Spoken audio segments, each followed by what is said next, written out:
Hello everyone, welcome back to another video. Today I want to talk to you all about getting rid of that voice in your head that keeps telling you you're not good enough, okay? Because this voice is just freaking everywhere, okay? You will find it in so many cultures, just all over the world, and with the information age, it seems to get worse and worse on this front. People's self-confidence is just falling, okay? If you look at all these different statistics of the world in terms of depression, anxiety, they're all on the rise, and people's self-confidence is really just falling. Now you could attribute that to the changes in the global economy, faster moves of the market, all these other kind of things. But really what this comes down to is the psychology of how people feel about their confidence, how confident they are in what they're doing and how good they are at it, basically. So we basically all have this voice in our head at some point, and if you don't, then, great for you, okay? You either grew up in a situation that was fantastic, you already got rid of this guy, whatever the case, you did a great job, just praise to you. But if you have this voice, then you're not alone, you're with 99% of people here. And this voice just tells you you're not good enough when you do stuff. Now, this comes out of perfectionism. I'll get into the fear-love dichotomy stuff a little bit more in other videos, but let's just get to a practical solution to this one. So a lot of people wake up in the morning thinking, oh, I'm tired, and whatever I'm doing is not good enough. When somebody accomplishes anything, they feel like it's not good enough. Say they wanted to do 20 things in a day, and they did 18 or 19 of them. That's fantastic. Most people could only do 5. But they feel like they should have done all 20. And this perfectionism really drives them to feel like I'm not good enough. Now, this is a little more complicated than just basic perfectionism. Otherwise, this would just be another one of my videos that's just perfectionism, perfectionism, perfectionism.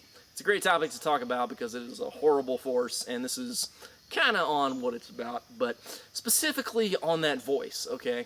That voice. Where have I heard that voice before?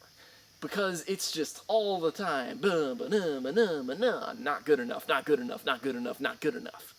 And there is where we have the problem. People just feel like they're not good enough when they're actually doing a good job. So there's an interesting psychological event in the Olympics and different competitions where people who win bronze end up being happier than people who win silver, okay? So somebody wins a bronze medal, 3rd place, and they feel happier than the guy who won 2nd place. It's why is that? Because the guy who won 2nd thinks he was so close to winning 1st, to winning the gold in many cases.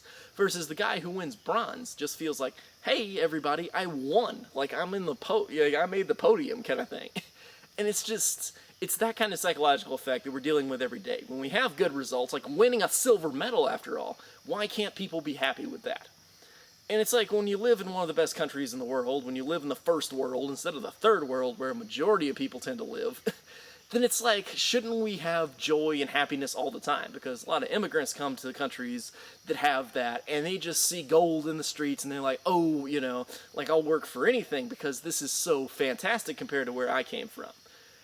And it's just that mentality is really missing with a lot of people because they feel like whatever I'm doing is not good enough. So they're just in a cycle of everything I do is bad, everything I do is just not good enough, not good enough, not good enough. There's I'll mention it again. There's a great BoJack Horseman episode on Netflix, great animated series there, that really gets into this one where we hear his affirmations in his head about how he's not good enough.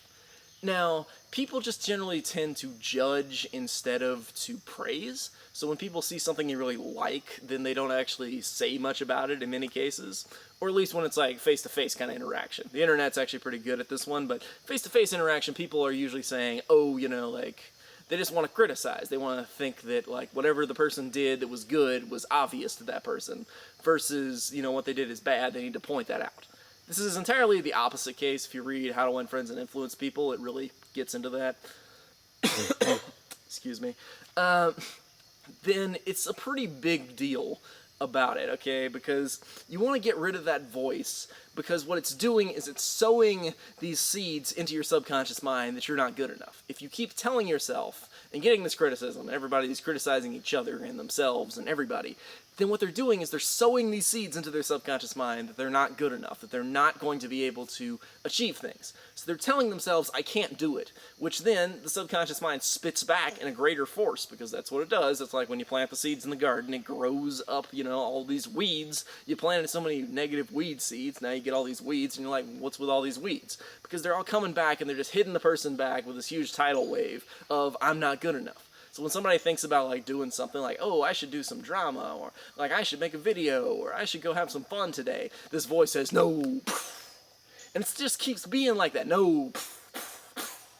Over and over again, people are just getting that no kind of force, that I'm not good enough, I'm not good enough, I'm not good enough. Well, let me tell you, okay? Nobody's born worthy, like nobody's born just being worthy or unworthy. It's not like you have somebody going around stamping babies like worthy, unworthy, worthy. Oh, ew, God no, like unworthy.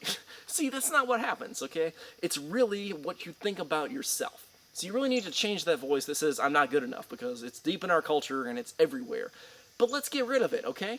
Let's start by praising ourselves. You can make yourself awards. Like, take a piece of paper, sketch on it, this person is, write your name on it and says, is officially good enough. It's official. The subconscious mind will believe that award. Hang it on your wall, hang it on your ceiling, so it's the first thing you see in the morning. If you do that, you can really change that voice in your head slowly. Use affirmations like every day in every way I am getting better and better. When you use affirmations like that, you can really start to change the subconscious mind and get it onto the positive side of, I'm really good, I'm good enough, I am excellent. When you have that kind of voice in your subconscious mind, it really allows you to do almost anything. But when you don't, it's like swimming upstream against a river. You're not going to make it very far. Anyway, that's the basics on how to get rid of that voice in your head. Let's get the conversation going on this stuff, because it's super cool, and I think that it's definitely worth going into, because if we can change our culture, change the way we look at the world, there's nothing we can't do. Thanks everybody for watching. I will see you guys next time.